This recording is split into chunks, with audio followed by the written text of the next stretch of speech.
দুপুর 2টা পর্যন্ত আপনাদেরকে গান বাজনা থেকে বিরত থাকার জন্য বিশেষভাবে অনুরোধ জানানো যাচ্ছে। সম্মানিত দর্শনার্থীবৃন্দ, আবারও আপনাদের মনোযোগ আকর্ষণ করছি। আজ পবিত্র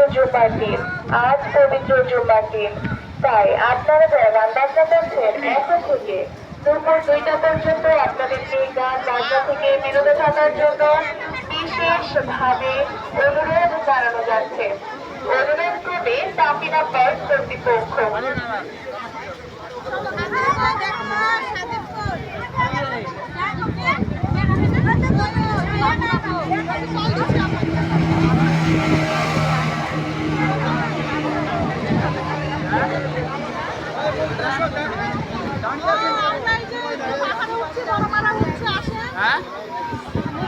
এই যে ওয়াটার লাইন শেষ মাথা এখানে